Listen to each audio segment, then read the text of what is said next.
On se retrouve pour cette nouvelle vidéo de formation, la gestion des comptes généraux. Alors, la gestion des comptes généraux, elle se trouve dans le menu Traitement, dans la commande Gestion des comptes généraux.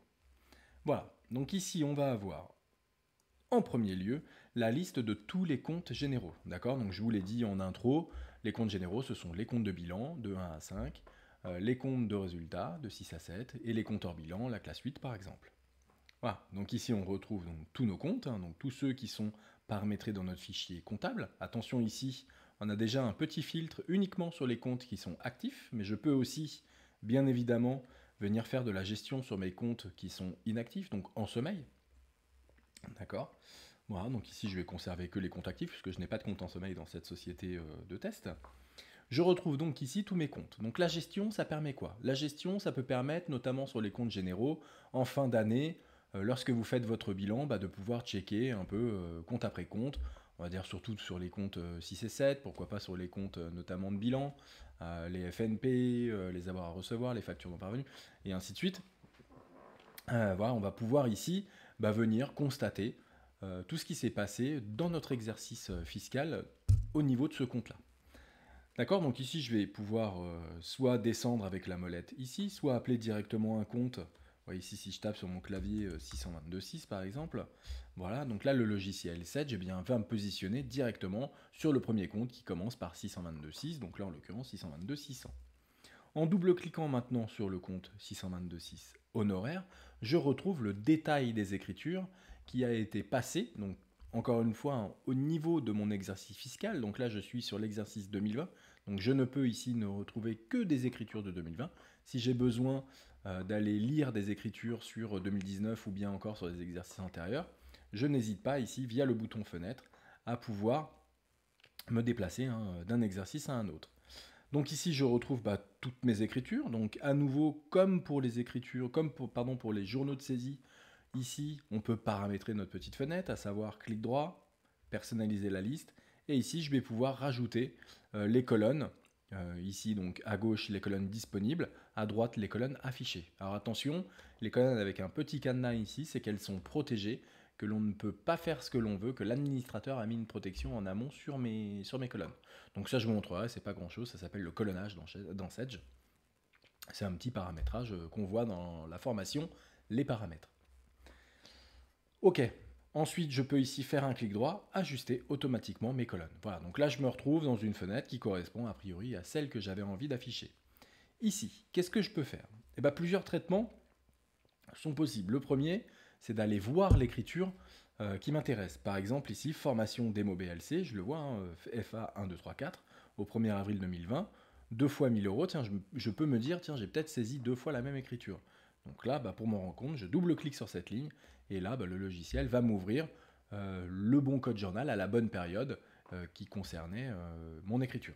Donc là, en l'occurrence, vous voyez, je suis en surbrillance sur ma ligne 622.6. Donc je vois bien ici que j'ai, oui, effectivement, une première facture, ok, facture 1, 2, 3, 4, 5. J'en ai une autre ici, c'est bien le même fournisseur. Bon, a priori, c'est un doublon de facture.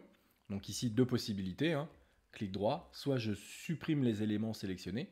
Alors attention, je ne reviendrai pas sur la loi antifraude, je ferai une formation pour ça spécifiquement. Donc soit je supprime, soit je peux également tout simplement venir annuler les éléments sélectionnés. Et là, je vais automatiser le traitement.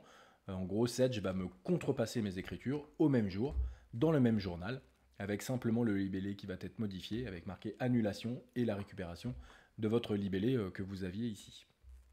Donc moi, je ne vais pas m'embêter, je vais ici supprimer mon écriture. Voilà, donc là, a priori, je suis en train donc de gérer mon compte général, je reviens dessus, donc là, je vois effectivement que je n'ai plus qu'une ligne active, parce que j'ai supprimé une écriture. Donc voilà déjà ce qu'on peut faire, c'est de naviguer déjà de cette fenêtre-là, gestion des comptes, jusqu'à mon écriture de saisie. Autre traitement qu'on peut faire, on a ici accès au lettrage, au prélettrage et au pointage. Ok, alors quelle différence entre tous ces traitements? Tout simplement, le lettrage, c'est le fait de mettre, de rapprocher deux écritures de sens opposés qui sont équilibrées. Donc, c'est-à-dire, je prends un débit, je prends un crédit, et je peux lettrer ces deux lignes-là uniquement lorsque le résultat de mon débit, de mon crédit, fait 0. D'accord? Il faut que les écritures soient équilibrées. Sinon, on ne peut pas lettrer le compte en l'état. Le pré-lettrage, quant à lui, il est un peu différent dans le sens où il va vous permettre de préparer votre lettrage. On peut reprendre nos deux fameuses lignes, là, notre débit, notre crédit, et malgré le fait qu'elles ne soient pas équilibrées, on va pouvoir pré-lettrer cette écriture, parce qu'on va indiquer à nous-mêmes, à notre responsable comptable ou encore à notre expert comptable, que par exemple la facture d'achat et le paiement qui ne coïncident pas vont quand même ensemble. D'accord. Alors il y a plein de cas possibles. Un paiement anticipé, on s'est trompé dans un montant de paiement, on a payé une avance, bref, j'en passe. Le pointage, quant à lui, ça vous permet simplement de préparer un lettrage, mais en cours de réalisation. C'est-à-dire que si vous pointez des écritures, que vous fermez la fenêtre, que vous la réouvrez, votre pointage a disparu. Ce qui est différent du prélettrage. À titre personnel, j'utilise jamais le pointage, toujours le prélettrage et le lettrage bien sûr. On retrouve donc dans cette fenêtre, pareil, la possibilité ici de générer ce qu'on appelle du lettrage automatique, d'accord, ou bien du délettrage automatique. Donc ça, je vous invite notamment à voir la vidéo de formation lettrage délettrage automatique qui vous en parle. Les impressions, on peut créer des filtres, et bien sûr les filtres que l'on crée, on va pouvoir, donc depuis cette version, on est en 7 champs cloud, voilà, je ne vous l'ai pas dit effectivement d'introduction de cette formation, mais on va pouvoir ici enregistrer nos propres filtres. D'accord. Donc c'est une petite particularité qui est assez intéressante. Alors sur les comptes généraux, sur les comptes tiers, on le retrouve dans toutes les fenêtres.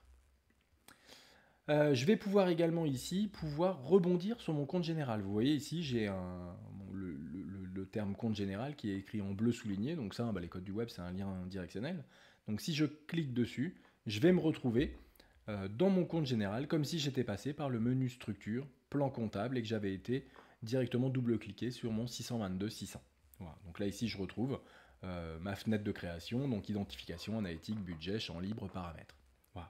Donc ici, je peux réagir sur ce compte, voilà, le refermer ensuite, OK, et donc je reviens ensuite dans mon interrogation et lettrage du compte général. Donc voilà pour cette petite particularité. Pour ce qui va être du lettrage, du pré-lettrage, on va plutôt le faire sur les comptes tiers, si ça ne vous ennuie pas. C'est toujours plus simple de lettrer un compte tiers qu'un compte général. Voilà, et bien tout de suite dans la vidéo de formation sur la gestion des comptes tiers.